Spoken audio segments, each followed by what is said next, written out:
नमस्कार, आप देख रहे हैं नमो भारत न्यूज। आपके साथ मैं हूं तुषार शर्मा। दोस्तों, इस्लाम में एक बात मानने की है जो कभी हिंदुओं में नहीं आ सकती, वो है एकता।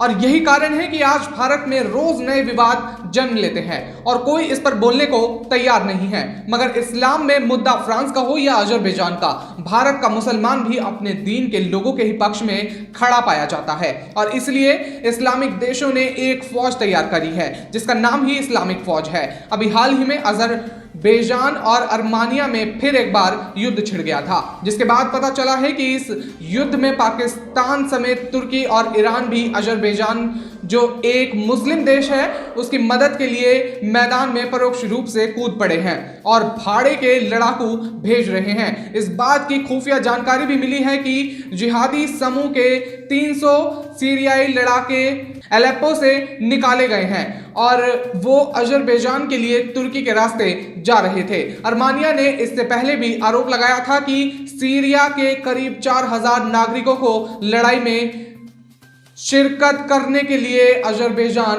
भेजा गया है, लेकिन तुर्की ने इस बात से इनकार कर दिया। और अजरबैजान के राष्ट्रपति इल्हाम अलियव का कहना है कि अर्मानिया के साथ जारी इस लड़ाई में तुर्की बाहर से समर्थन कर रहा है, लेकिन वो इसमें सीधे तौर पर शामिल नहीं है। लेकिन एक बात तो सिद्ध है कि कल अगर भारत पाकिस्तान से युद्ध करता है तो ये सब देह पाकिस्तान की मदद को भी जरूर आएंगे। ऐसे में भारत की क्या तैयारी है, आज वो जानना बहुत ही ज्यादा जरूरी हो गया है। जी हां दोस्तों, मगर आपको क्या लगता है दोस्तों कि भारत ऐसा युद्ध जीत सकता है या नहीं? ये आप हमें अपने विचार नीचे दिए गए कमेंट बॉक्स में लिखकर जरूर बताते हैं और साथ ही इस वीडियो को ज्यादा से ज्यादा शेयर भी करते हैं। तो हम सीधे बात कर लेते हैं कि कुछ साल पहले शिया मुस्लिम देशों को छोड़कर सभी इस्लामिक देशों ने इस्लामिक सेना बनाने का निर्णय किया था और इसका प्रमुख पाकिस्तानी सेना के पूर्व प्रमुख जनरल राहिल शरीफ को बनाया गया था। इस इस्लामिक सेना का हेडक्वार्टर सऊदी अरब में है और राहिल शरीफ आजकल सऊदी अरब में ही बैठते हैं। इस्लामिक सेना के निर्माण के समय यह कहा गया था कि युद्ध की स्थिति में सभी इस्लामिक देश एकजुट हो जाएंगे। एक इस्लामिक देश पर हमला सभी इस्लामिक देश पर हमला माना जाएगा और इस्लामिक सेना एकजुट होकर लड़ेगी। पाकिस्तान इसके बाद भारत को धमकियां भी दे रहा था। जैसा वो तमाम बातें सामने आ रही थी आपको बता दूं, पर CIA का कहना है कि सभी इस्लामिक देश मिलकर भी भारत से युद्ध लड़े तो मात्र 14 दिन में अकेले भारत सभी इस्लामिक देशों को हरा देगा। जी हां दोस्तों, आपको बता दूं कि दुनिया में 56 इस्लामिक देश हैं जिनकी कुल आबादी 162 करोड़ है। इन इस्लामिक देशों की औकात जानने का प्रयास करते हैं। विश्व के सभी इस्लामिक देश बनाम भारत, कई इस्लामिक देश इतने छोटे हैं कि उनसे ज्यादा बड़ा तो भारत का गोवा राज्य है। जी हां दोस्तों, आपने बिल्कुल सही सुना।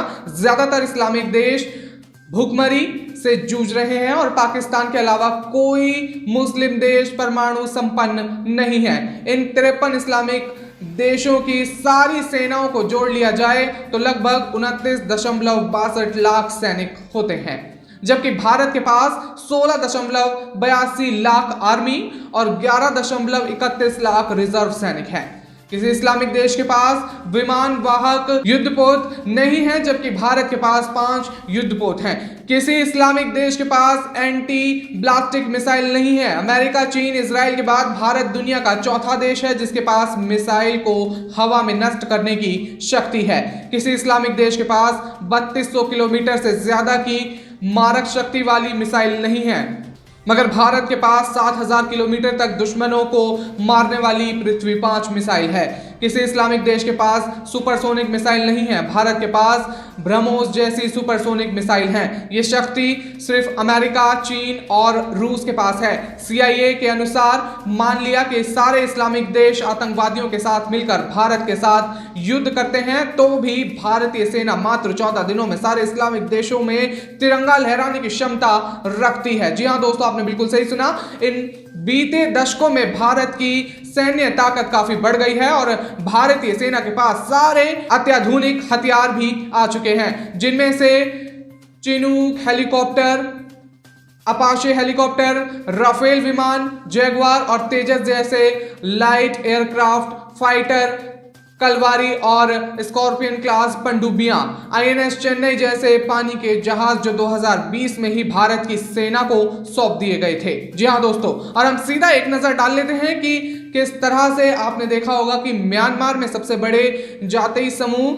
बर्मन के लोगों का प्रभुत्व रहा है। साथ ही इस देश के कई अल्पसंख्यक समूह का विद्रोह भी चलता रहा है। हालांकि 2015 की अगर हम बात करें तो 2015 में शांति प्रक्रिया को लेकर सीज फायर डील का एक ड्राफ्ट तैयार किया गया था। म्यांमार की चर्चा केवल अब तक सैन्य शासन और आंग सान सूची के बीच जारी संघर्षों को लेकर होती थी, लेकिन देश में सत्ता हस्तांतरण के बाद म्यांमार के अल्पसंख्यक समूह रोहिंग्या मुसलमानों का मुद्दा उठता रहा। जी हां दोस्तों, जनवरी 2009 की अगर हम बात कर लें तो 2009 में थाईलैंड ने अपने तट पर पहुंचे सैकड़ों रोहिंग्या मुसलमानों को वापस भेज दिया, लेकिन म्यांमार ने अपने यहां अल्पसंख्यकों के अस्तित्व को ही नकार दिया। कई रोहिंग्या मुसलमानों को इंडोनेशिया के समुद्री तट पर नावों से बचाया गया था। म्यांमार का रखाइन प्रांत रोहिंग्या मुसलमानों को लेकर हमेशा चर्चा में रहता है, क्योंकि यही इनकी अधिक संख्या है। साल 2012 की अगर हम बात कर लें तो 2012 में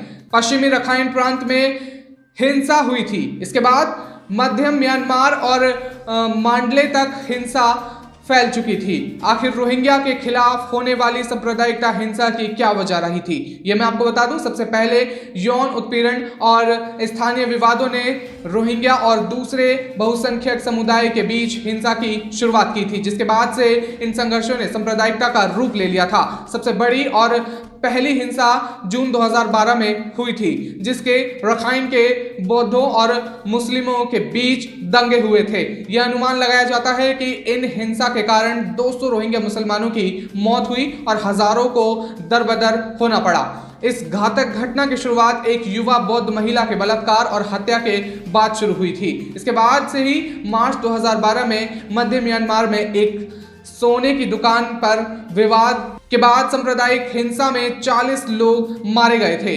इसी तरह से अगस्त 2013-14 इन तमाम बार वहां पर हिंसा हुई थी। जी हां दोस्तों, आपको बता दूं कि किस तरह से हिंसा के बाद रोहिंग्या पुरुष, महिला और बच्चे मारे गए थे।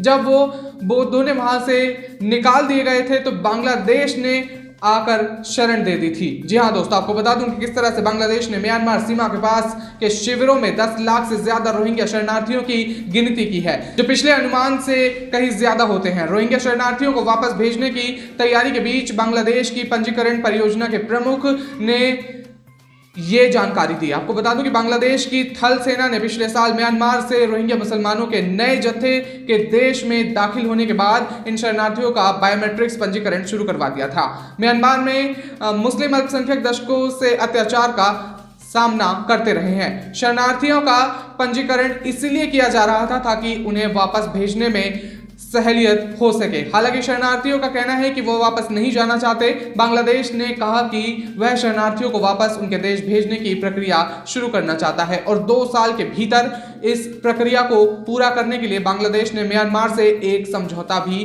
किया था। बांग्लादेश थल सेना में ब्रिगेडियर जनरल और रोहिंग्या पंजीकरण परियोजना के प्रमुख सैयद रहमान ने कहा कि अब तक हमने 1,04,782 रोहिंग्या शरणार्थियों का पंजीकरण किया है। उन्हें बायोमेट्रिक्स पंजीकरण कार्ड दिए गए हैं। जी हां दोस्तों, जैसा आपने सुना तो किस तरह से ये तमाम बातें सामने आ रही थी। तो दोस्तों, आपसे मेरी गुजारिश है कि आप इस वीडियो को जल्दी से शेयर कीजिए और साथ ही इस वीडियो पर आपका क्या विचार है ये आप हमें नीचे दिए गए कमेंट बॉक्स में लिखकर जरूर बता दें। तब तक के लिए हमारे साथ बने रहिए नमो भारत न्यूज में। धन्यवाद।